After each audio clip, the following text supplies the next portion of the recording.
All right. So everybody knows I love to do videos, and we are tuned into Reading with Monique. So I had to hide myself in the room and in the closet. I don't, kids and everything. Sometimes you got to do what you got to do to get what it is that you need to get done. And we are going to be reading the California Real Estate Finance.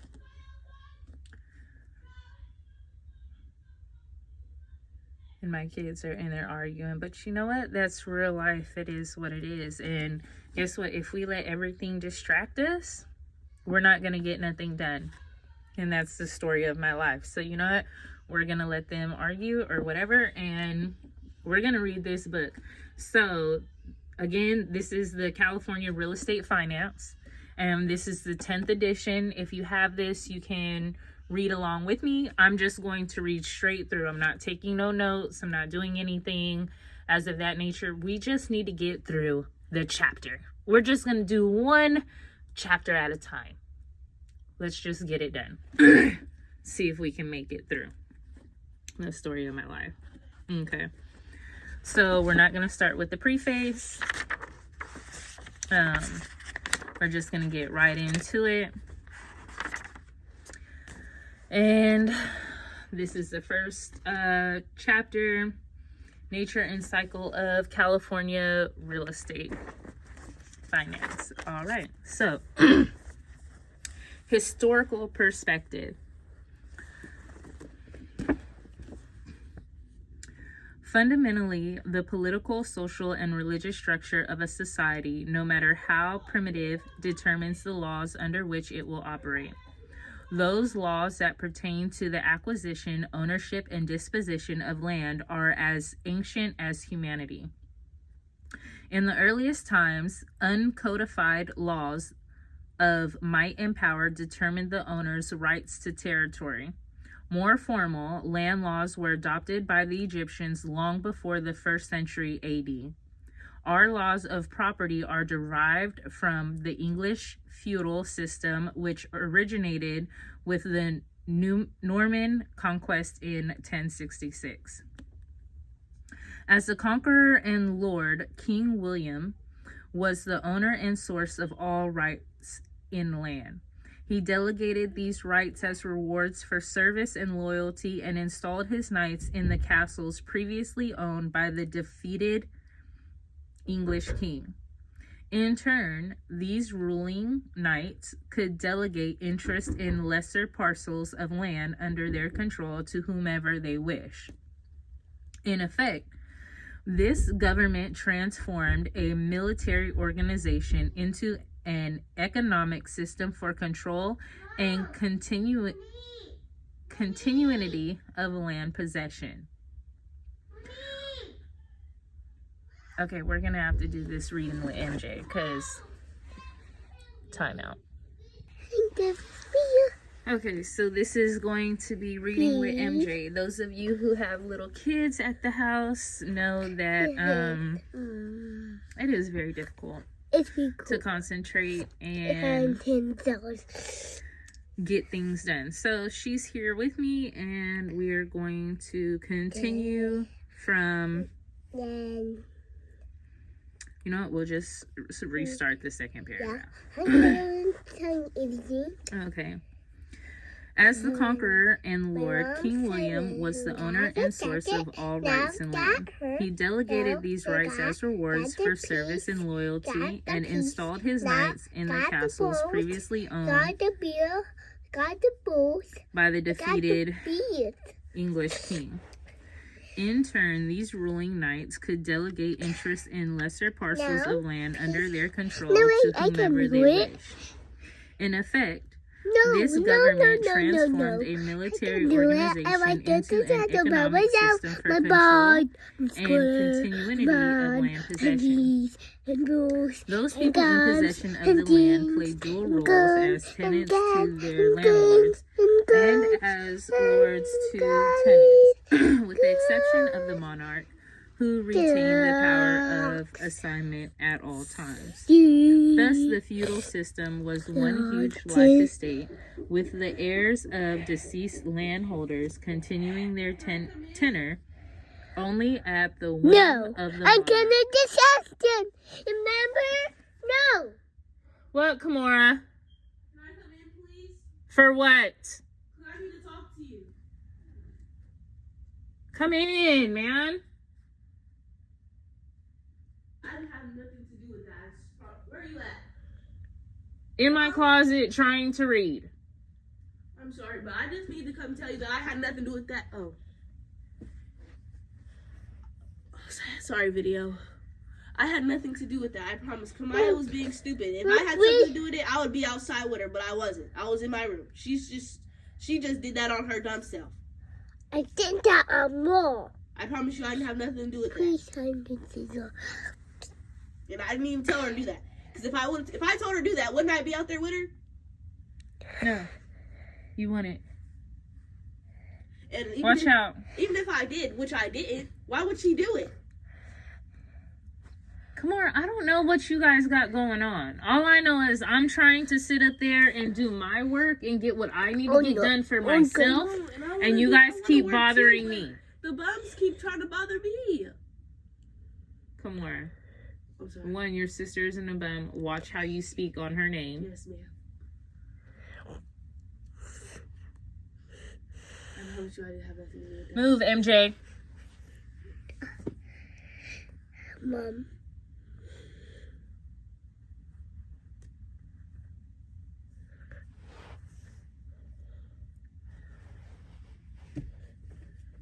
I'll allow you to have the phone and do the page. No, this is my If lover. you have not got nothing accomplished by the time I get done reading this chapter, then you will not have the phone for the next 2 days. No, Mom. This is mine. Yes, ma'am. Go on. Thank you. Read it, Mommy.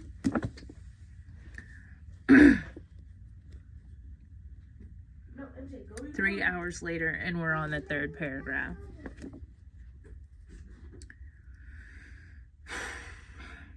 Some individual rights in land ownership were recognized by the Magna Carta, granted by the King of England to the barons at Runnymede in 1215. This historically important document contains provisions for securing the personal liberty of all people and rights and their rights and property. These private property rights were delineated further in 1290 by a statute that reorganized the feudal tenants' right to convey that interest in land. This statute, Quia Emptores, formed the basis for the development of land ownership in fee simple absolute, the form of ownership that we now enjoy under the private real property allodial system. The individual property owner in this country holds rights and property that are subject only to taxation, eminent domain, escheat, and the police powers of government.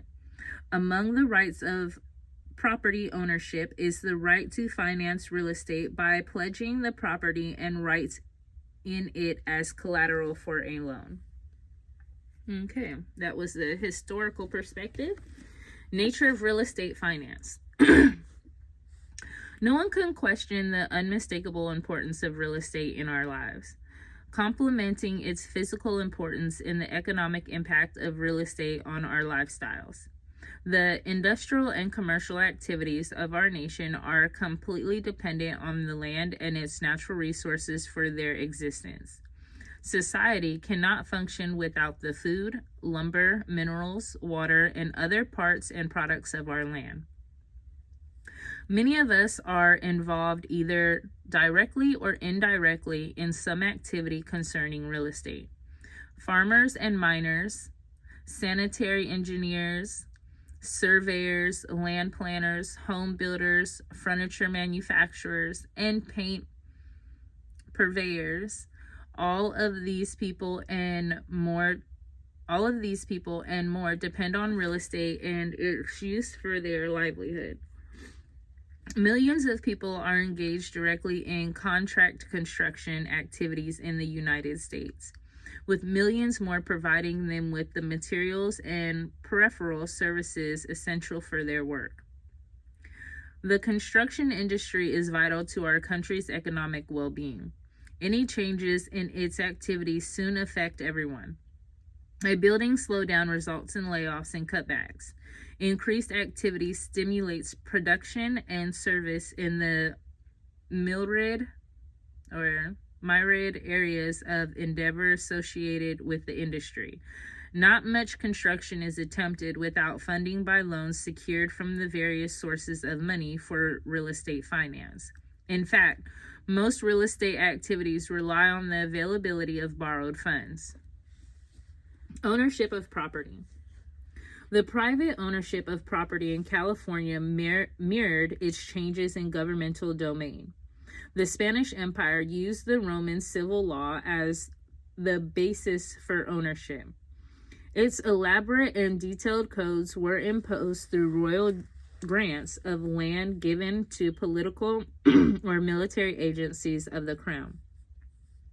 Absolute title did not change hands, and these grants, ranchos, were made primarily for grazing and other agricultural purposes. When Mexico achieved independence from Spain in 1821, formal land grants known as expedientes were filed and recorded in the new government archives.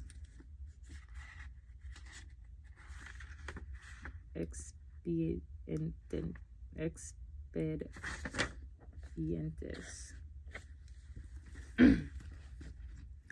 Subsequently, and as a result of the Mexican-American War, California was seceded by treaty to the United States in 1848.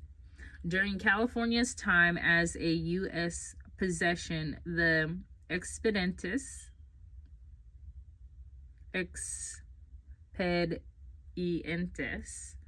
were carefully reviewed and the owner's rights recognized officially by the new laws. When California was admitted as the 31st state in the Union in 1850, the principles of ownership followed English common law, which was adhered to by the rest of the country. Property. Property is anything that can be controlled and owned. Is water property? Water falling from the sky in the form of rain is not property, nor is the water in the middle of the ocean. These waters are not owned by anybody. However, the water from a well is the property of its owner, as is distilled water in a container. The water in the navigable lakes and rivers of this country, as well as the land and water located up to 200 miles off our coast, is the property of our government. Is air property? The air all around us, clean or dirty, is not property. The air above the land is not property until it is encompassed within a structure. Air in an oxygen tank is property.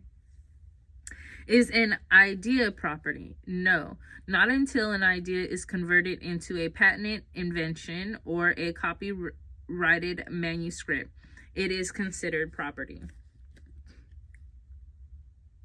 The underlying thread of logic in this discussion is that property is not so much something that can be owned as it is something that can be controlled.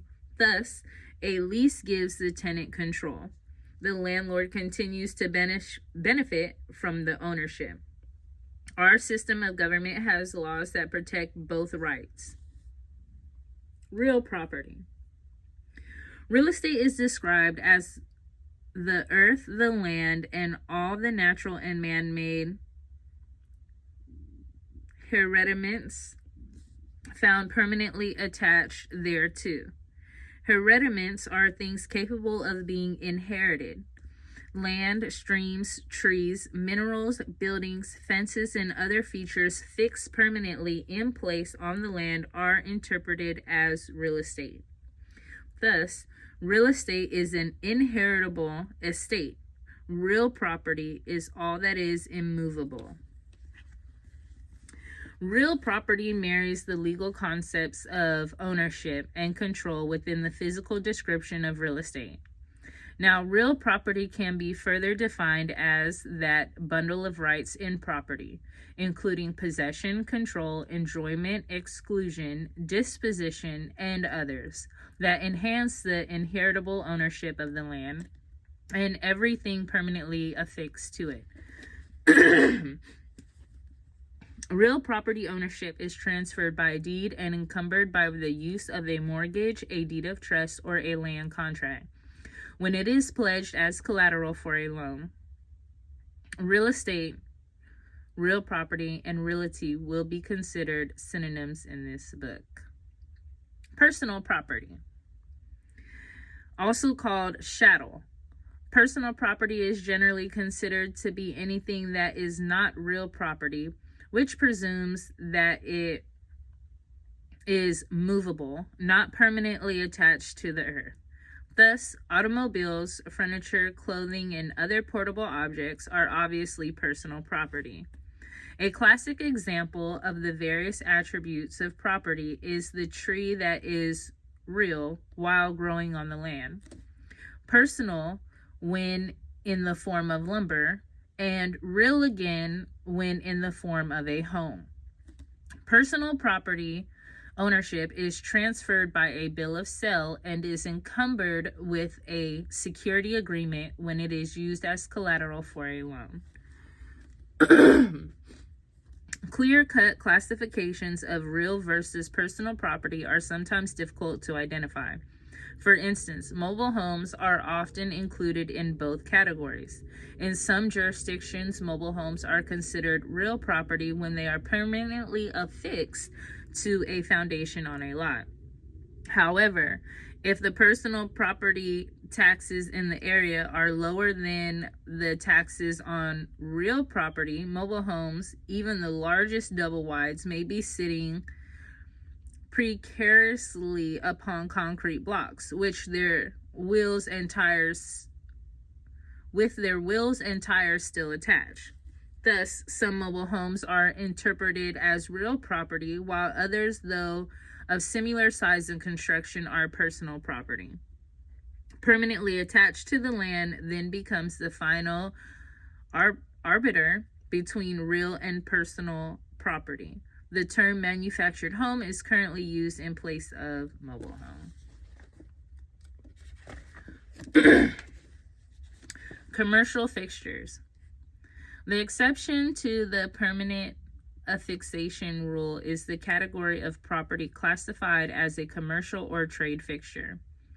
Personal property used by commercial tenants in pursuit of their occupation retains its personal property quality no matter how permanently affixed to the real estate.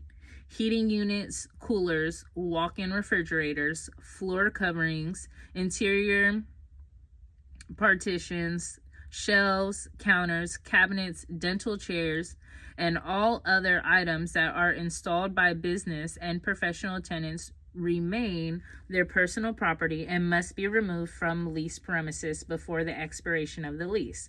In the event of a dispute in defining a fixture, the following tests are applied: the method or manner of annexation, adaptability or nature of use, relationship between the parties, intention of the parties, agreements between the parties. Maria.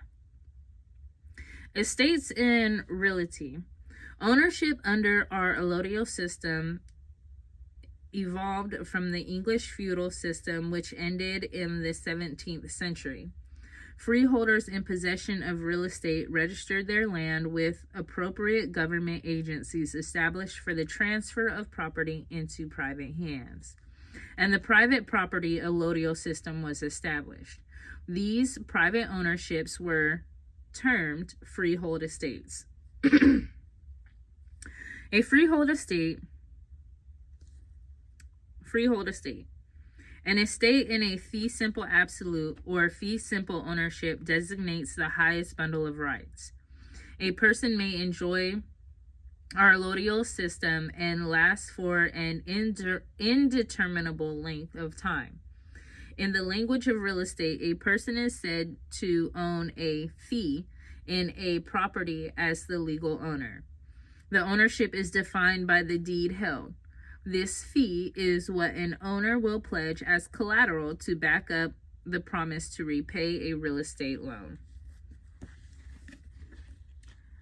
A fee ownership may be divided into a number of entities. One person may own a fee in land, another may own the minerals under the surface of the land, and another may own the water that flows over the land. Future ownership of the land may be held by remainder persons under the terms of a trust or a life estate. Fee ownership also can be divided into time elements such as interval ownership or time shares. Under time shares, a fee owner can use property for a specified period, such as for 1 or 2 weeks a year, as in a vacation property timeshare. Fee ownership can also pertain to a space within a cube in addition to an undivided ownership of certain common areas, as in a condominium project. Most fee owners in California hold legal title to their properties. Others hold an equitable title on a land contract when property is purchased under a land sales contract. This equitable title changes to a legal title when the terms of the land sales contract are satisfied. Legal and equitable titles may be held by individuals and corporations as sole and separate property, or may be held by more than one entity in concurrent ownership.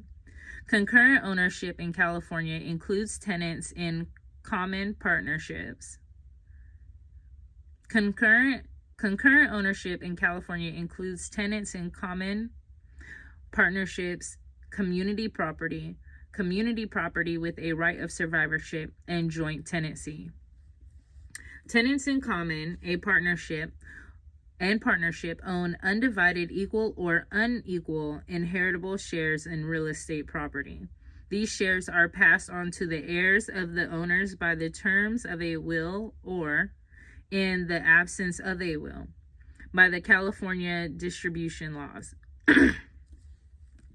Community property, a carryover from the Spanish law, describes ownership that is limited to equal, undivided interest between spouses of properties acquired after marriage with community funds.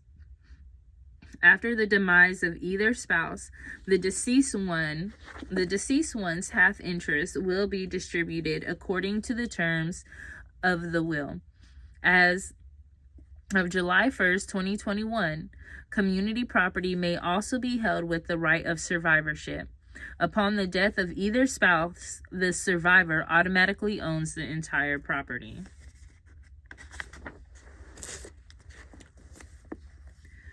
To avoid the probate of a will, property may be owned in joint tenancy, where upon the demise of one of the owners, the person's interest will vest automatically in the survivor's name. Thus, in a two-party arrangement between a husband and a wife, the deceased husband's one-half interest vests immediately and automatically in the wife's name, giving her the whole legal ownership. In a three-party joint tenancy arrangement among a father, mother, and a child, the death of one of the parties will raise the survivor's equal interest from 1/3 to 1/2 each. Anyone may be in joint tenancy, although it is usually a family arrangement between joint tenants. Anyone may own in joint tenancy, although it is usually a family arrangement because joint tenants give up their inheritable estate through automatic survivorship. Joint tenancy is always held and distributed in equal shares. leasehold estate. An estate that is for a fixed length of time is called a leasehold estate. And a leasehold estate is established when a landlord gives up possession of a real estate to a tenant who acquires an equitable interest in the property according to the terms and conditions of the lease. The landlord retains legal fee, but the tenant has physical control of the leased property. A leased property is sold subject to the terms of the existing lease. Thus, a tenant has the right to peaceful possession of the property for the term of the lease. Freehold and leasehold estates are of primary interest in the field of real estate finance. A person's degree of ownership or control of real property will determine the amount and terms of the financing that will be available. That financing stems primarily from the savings of others. Real estate has certain properties that enhance its ability to qualify as collateral for financing purposes. These characteristics are generally grouped into three categories: physical, economic, and social. Physical. Real estate is considered to be fixed in place, although some shifting takes place under certain conditions, such as avulsion, when land is torn from its place by a devastating rush of water, and the distorted wrenching of the earth in a sudden earthquake, or when people deliberately change the earth's topography. Nevertheless, the boundaries of the land remain clearly definable. This quality of fixity creates the security that lenders require in order to know that their collateral will be there in the morning and a defaulting borrower should disappear in the middle of the night. Using the same reasoning, land is considered to be indestructible. Although the quality of the land changes as it is used, it prevails permanently and can be rejuvenated. This quality of durability has made land a popular form of investment. Furthermore, each parcel of land is unique. Legally, each parcel is individually definable according to its specific boundaries and ownership. Because property is readily identifiable, the legal enforcement of contractual promises pertaining to a certain property is made easier, which again provides the protection required by lenders. Economic. Land has an attribute of being scarce, but not in the aggregate sense. A virtually unlimited supply of land exists for expansion through more intensive use. But in the micro sense, there is a relative scarcity. People congregate in small areas of the world, usually in cities, where they find the employment and cultural activities that community living develops. As a result, increased demands upon the relatively fixed supply of land in these small areas create a value. The economic consequence of buyers bidding against each other for the limited supply of land. Also, the fixity of the improvements placed upon the land complements its unique position. Aside from the minor improvements, most construction has a quality of longevity intrinsic in its design. Bricks and mortar, streets, and sewers all have a long life expectancy that, when coupled with the concept of scarcity, underwrites lenders' abilities to make loans. In addition, land has a locational characteristic that affects its value in relation to similar parcels in the same area and enables lenders to identify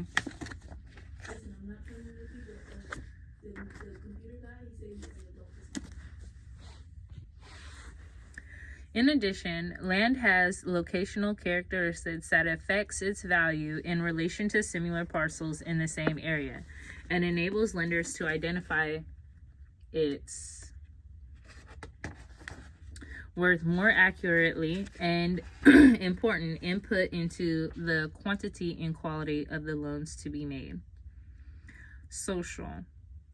Real property has an increasingly important third characteristic, one that is currently being enlarged upon by promulgators of social consciousness.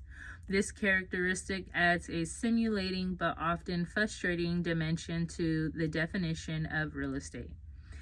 It is the social characteristic defined as the rights of the public in the private property of the individual. A private property owner's rights are defined by statute and common law. An owner's highest bundle of rights is limited by the government's police powers, which regulate the use of property for the public welfare. By eminent domain, which gives the government sovereign powers of condemnation over private property for the community's benefit. The use of police power does not normally acquire compensation to the property owner.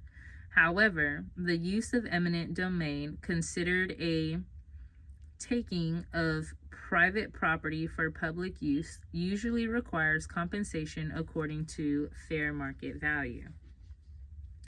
The U.S. Supreme Court has rendered decisions in cases that significantly impact the concern for rights in real estate property. The first case, considered a landmark decision, is First English Evangelical Lutheran Church of Glendale versus County of Los Angeles. In this case, the County of Los Angeles denied the church the right to rebuild church camp buildings that were washed away by the flooding in the Angels National Forest in 1978. First English argued that the county's decision effectively took property away from it. The High Court agreed that the extreme land use regulations could be construed as illegal taking. Another case, Nolan versus California Coastal Commissions, concerns two Ventura County homeowners who requested permission to replace a small beachfront cottage with a significantly larger two-story home.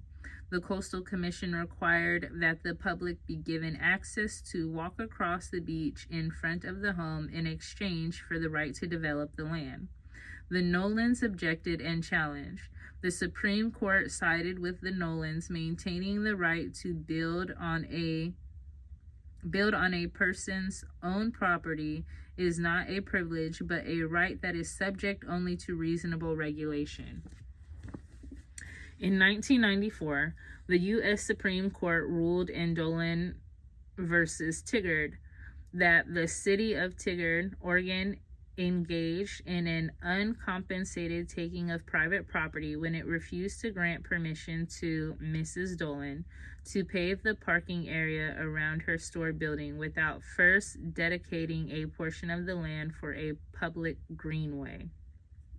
On June 23, 2025, the court ruled in favor of the city of New London, Connecticut, which wanted to condemn individually owned property for private economic development for the greater good of the community.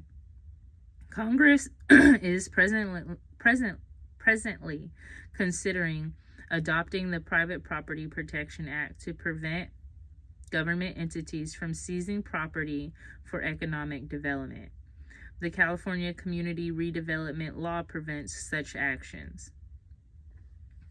Currently, social limitations on private property rights are being expanded to include control of property use as it affects our environment. A major concern is the pollution of air, earth, and water as it affects our current well-being and the well-being of generations yet unborn. The imposition of social controls can seriously change property values and even inhibit community development in many areas of the country. The cost of these controls are reflected in the increasing prices of real estate. Characteristics of real property investments.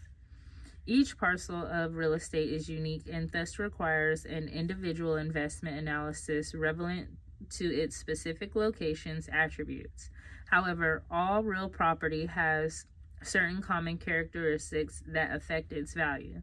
These characteristics include fixity, longevity, permanence, risk, and market segmentation. Fixity. Real estate is fixed. Real estate is fixed in location, which greatly restricts the scope of its marketability. As a result of this fixity, real estate values are acted on and are subject to any political, economic activities occurring in the immediate vicinity. Longevity. Real estate is generally considered to be a long-term investment because of the durability of the improvements and the performance of the land.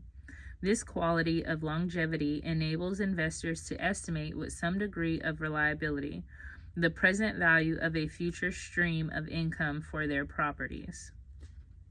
Permanence. The attribute of permanence of real estate forms the basis of our system of long-term mortgage debt amortization. Investment in real estate usually involves relatively large dollar amounts that require complex financial arrangements. These complexities in turn require the expertise of lawyers, accountants, brokers, property managers, real estate consultants, and other specialists. Risk. Real estate investment is a relatively high-risk venture that reflects the uncertainties of a somewhat unpredictable market. In fact, there is no readily identifiable organized national market for real estate, as there is for stocks and bonds. The realty market is a combination of local markets that react speedily to change in local economic and political activities, and it may react somewhat slower to regional, national, and international events. Market segmentation.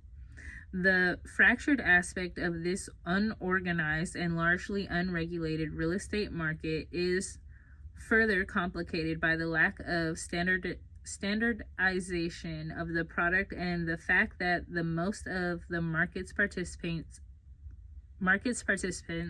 react intuitively, giving little attention to formal feasibility or marketing studies. However, the investor who seeks qualified help and takes advantage of available protective measures can often mitigate some of the risk.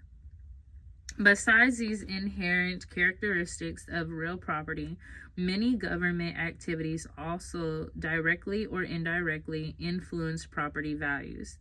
At that federal level, income tax laws are often confusing and frustrating. So is the government's regulation and control of money. This power effectively dictates the extent of real estate activity through manipulation of the supply as well as the cost of mortgage money.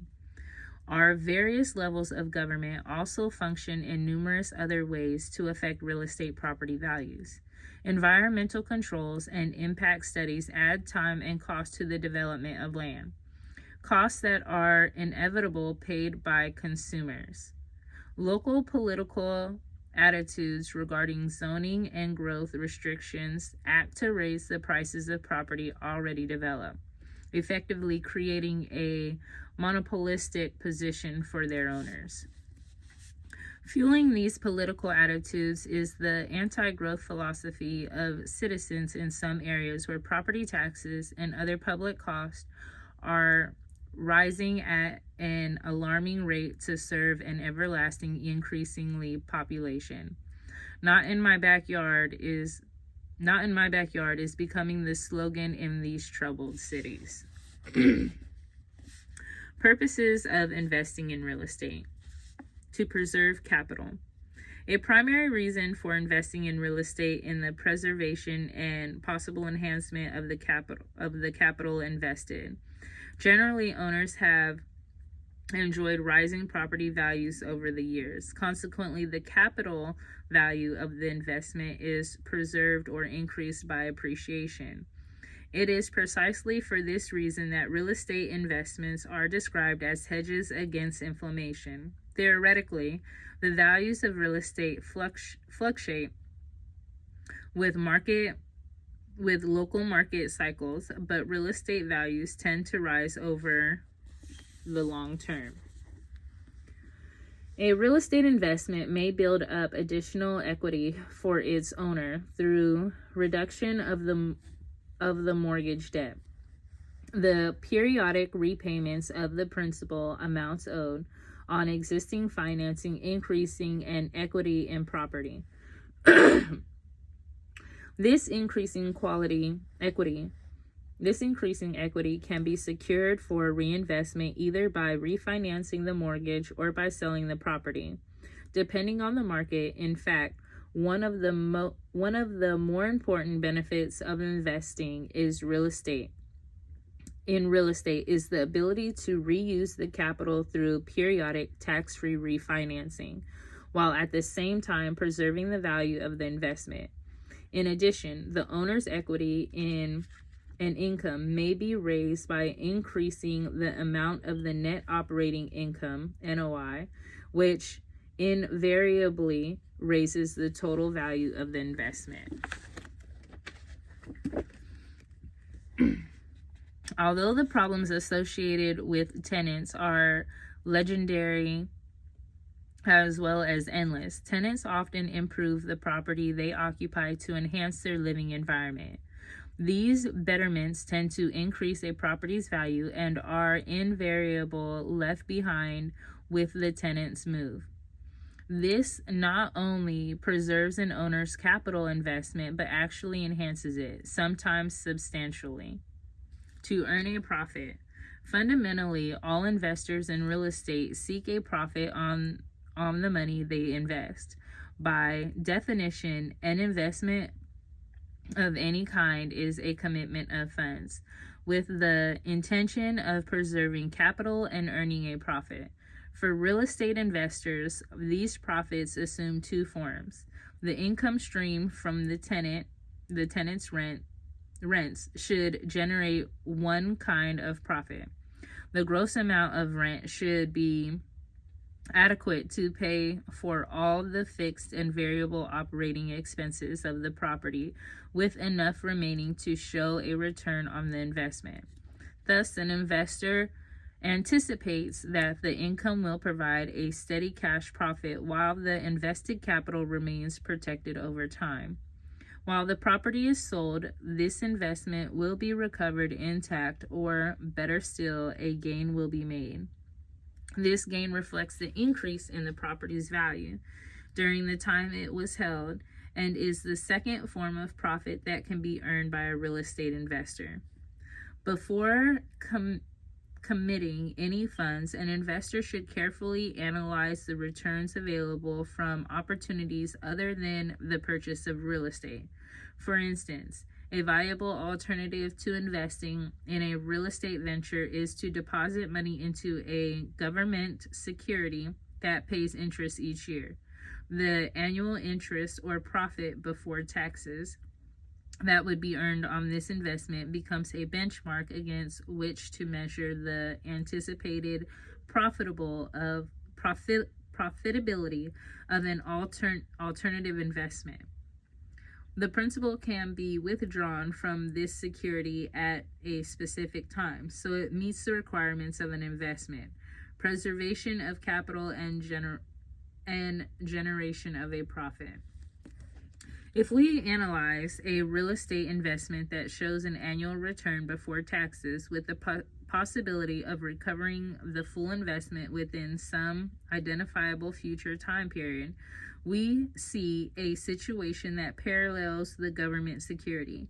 However, unlike this security, a greater degree of risk is associated with real estate investments. This risk includes the likelihood of actually becoming able to collect the rents in the amounts and at the times anticipated, and the chance of fully recovering the investment in the future. In addition, unforeseeable problems might occur over time. Thus, the profit from a real estate investment should not be considered equal to the same profit from a government security. Something extra must be earned to offset the greater risks that are so much a part of realty ownership.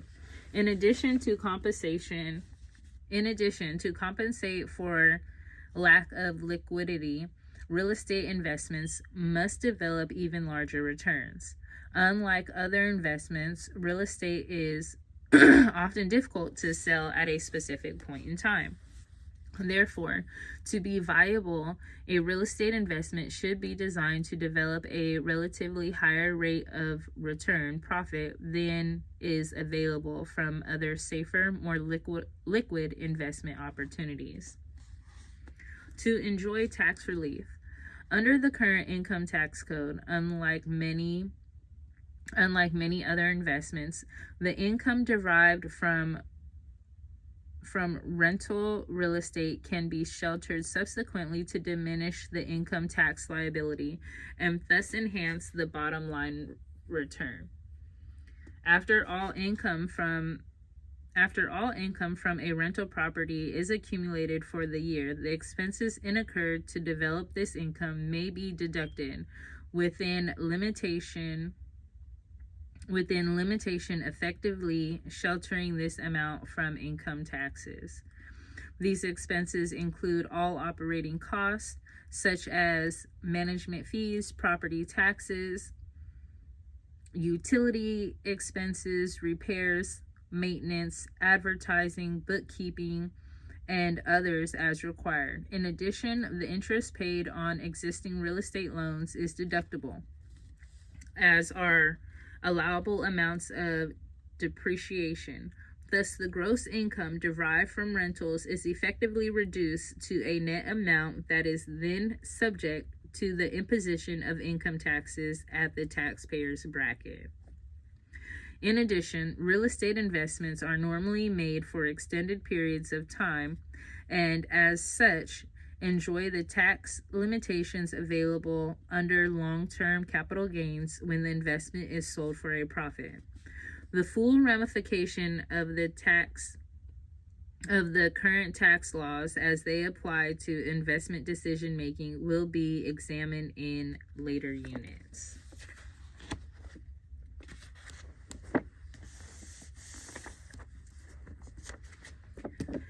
Advantages of investing in real estate. Any list of available avenues of investment includes stocks, bonds, savings certificates, life insurance policy, antiques, commodities, consumer merchandise, and real estate. The investment opportunities in real estate include open land, vacant lots, farm acreage, industrial properties, houses, apartment buildings, stores, shopping centers, office buildings, clinics, recreational projects, mineral deposits, securities, mobile home parks, condominiums, and airspace. Competition for the dollar available for investment is high, and each opportunity has its own particular advantages and disadvantages. The general advantages of investing in real estate. The general advantages of investing in real estate, however, include its relatively high yield possibilities, leveraging opportunities, tax flexibilities, and the retention of a high degree of personal control over the capital invested. Okay, we are going to take a break right there. So, they say anytime you want to do something, just do it. You already have everything it is that you need. So as I was reading the idea came to me as I had seen a post one day that in order to be successful at something, because the way our mind works, it's just best to set 20-minute intervals. And so I thought, okay, so from here on out, we can go ahead and do 20-minute intervals of reading. And that would, like, you know, help out for the part for just to stay focused, as well as, you know, because I am a mom and I have stuff going on, as you've seen, like people come in and out and stuff. So it'll just give me, okay, like I'm 20 minutes, I'm off limits. 20 minutes, I'm focused on my reading. And then I can take a break after each 20 minutes to go ahead and refresh, get something to drink. I obviously, like, got, like, you know, like, I keep adjusting, like, so I might have to make me some tea. I'm thinking about, like, maybe setting up, because, you know, here in my closet, this is my little war room. And not only is it for my prayers, but it's to get stuff done, because this is the only, like, space in my house that I have to myself. It's like not even my room. It's just my closet. And so anyways, let's get back focused. So that's what we're gonna go ahead and do. I'm gonna set up a little space in here, make it more like kind of cozy. I might have to get me like a bean bag or something. And yeah, so we'll go from there. 20-minute intervals. We left on page 16, and it was the relatively high yields, so we'll get back to that. I'm gonna just go ahead and bookmark. Let me remind myself to grab a bookmark. And I might have to do a video, like, on making sure we're prepared before we get into it. But I mean, that's the beauty of it. Sometimes I'm like, you're not prepared. You just have to dive in and get into it, and then it'll start coming as it goes. And so that's what I've noticed with my life. Like, anytime I try to prepare and get ready and set up, it doesn't work that way. But anytime I just dive in and get some, you know, get it, it'll come.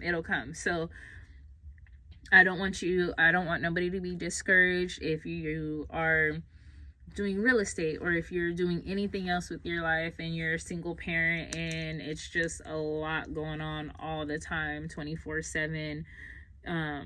You know, just do it. You got it. You got this. You got this. So I'm gonna go ahead. We're gonna take a break, and then we will get back started when we get back started. So we'll see about that. But page 16, relatively high yields is where we left off.